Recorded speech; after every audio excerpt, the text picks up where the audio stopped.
Hello friends, this is Mudassar again from PhoneYear. I earlier tested the battery of Infinix Note 7 for you, and today I am going to share with you my opinion about its camera. At this budget price, it should be a very great deal. Infinix Note 7 hugely focuses on its camera offering because it gives us a quad camera setup on the rear side, giving us a 48 megapixel main wide lens, and then 3 lenses of 2 megapixel each for bokeh, macro shot, and the last one is for the low light video camera. The last one looks really interesting and very unusual addition. On the front, Note 7 gives us a 16 megapixel module for selfie and a punch hole at this top left corner. While looking at this circular lens formation on the rear side, I can recall Nokia 7.2's camera design that appears to be the inspiration for the Infinix. Well, 3 of the key features of this camera are 48 megapixel mode, low light photography, and video stabilization for 1080 and 720p resolution. Note 7 also claims to shoot good videos in the low light, and this feature is only available in the 128GB storage version. If you look at the default camera app, it is fairly simple with everything placed on the home screen. All the essential menus, AI cam, bokeh, video, super night and slow motion all are here without going further into some other menu or setting area. You can easily switch between 48 megapixel and 12 megapixel standard mode. Let's check the day performance of the camera. Guys, if you are on the first time on this channel, please subscribe to it so that you can keep getting the notification of similar videos.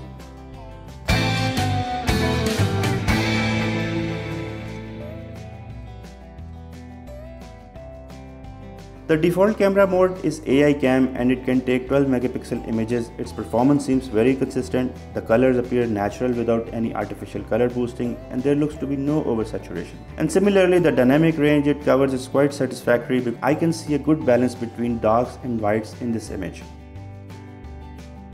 Look at the detail. It appears consistent all across the image. I can see very few soft patches. Also notice the detail of the objects on the edges, which is quite reasonable. They look less merged into the background. I often come across washed out edge areas on most of the phones, but Infinix Note 7 is doing a great job here.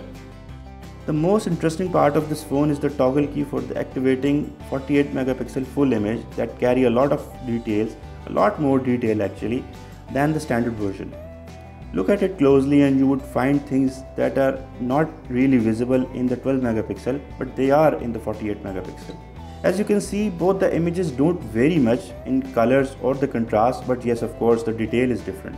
Similar to the 12 megapixel, 48 megapixel shots also show considerable grains when looked closely, but they are not spoiling the image and look well within the bearable limits. Infinix Note 7 also does a good job with HDR mode that can handle the sun decently when it is behind the subject. But it slightly increases the exposure level and marginally decreases the saturation level sometimes. I was able to zoom at 2x and 5x with no significant loss of detail, and it goes up to 8x.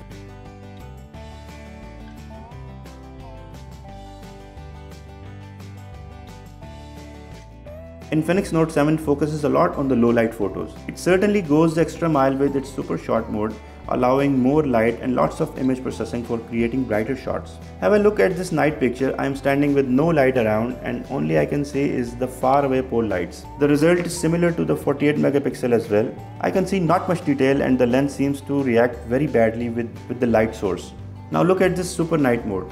The lights are now well contained, the noise level is suppressed, and I can see lots of other things that were not visible earlier due to the lens glare and blown out details in the standard mode. With well lit subjects and good ambient light, both AI standard mode and 48 megapixel mode overexposes the image. The image starts to look blown out and show less details. I would prefer to lower the exposure manually when the light is harsh, or use the HDR mode for at least not compromising on the required details. The super night mode is helpful here as well. It betters the contrast, oversaturates the color that somehow look vibrant and desirable on the smaller screens. I would suggest using the super night mode only when the ambient light is weaker. For example, a situation like this where not much is visible in this scene in the standard mode, but with super light mode things are different.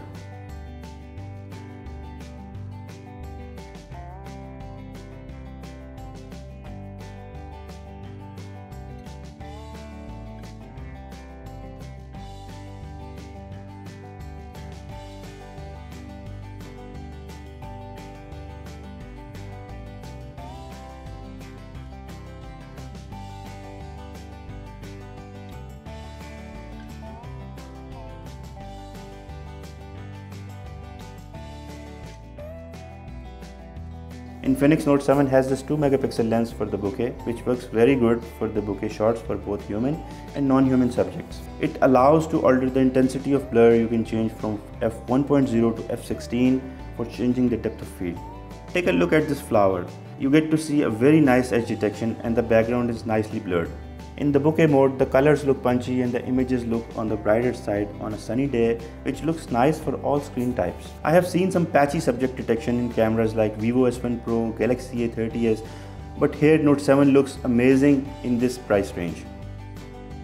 Have a look at these samples.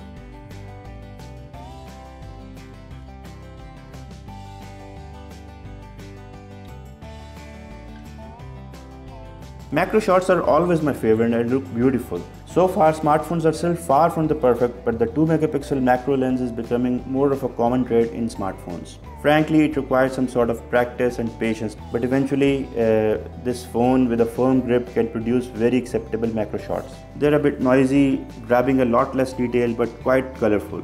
Not as colorful as the bokeh shots though, but for the 2MP lens in this price range, Note 7 does a very good job. I was able to capture these small insects and they were moving constantly, but still the camera could take the shots. Infinix Note 7 does quite a good job with selfies and portraits both in day and night. You can make use of AI cam, bokeh mode or beauty mode. The face detection works quite reasonably. You can even zoom selfies of up to 2x, and there is a mode for wider selfies as well. For the rear camera, it features a very strong quad flash, but for the front there is a screen flash only. But it is also very adequate in the pitch dark situation. Since we always seek brighter selfies and portraits, I think Infinix Note 7 does quite a good job.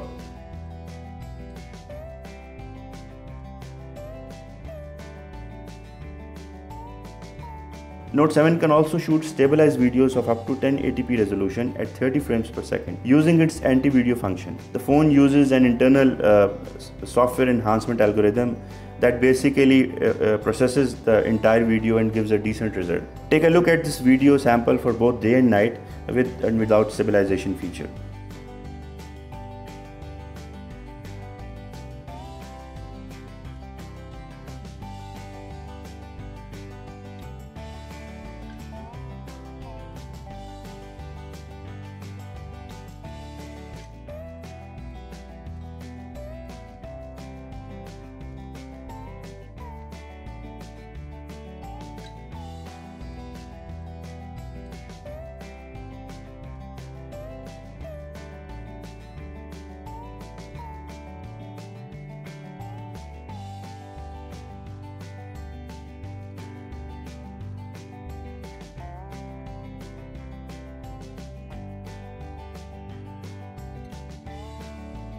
Note 7 can record 720p slow motion video as well at 30 frames per second, but they are not as better looking as the 1080 standard videos.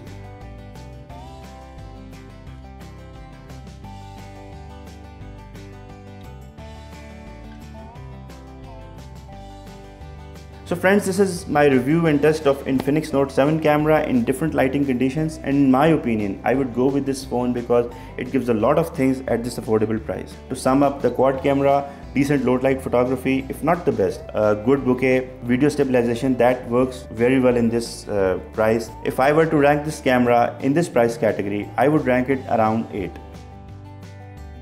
So friends, if you like this video, do share it, like it and subscribe to my channel for similar video and their notifications. So see you soon in the next video. Allah Hafiz.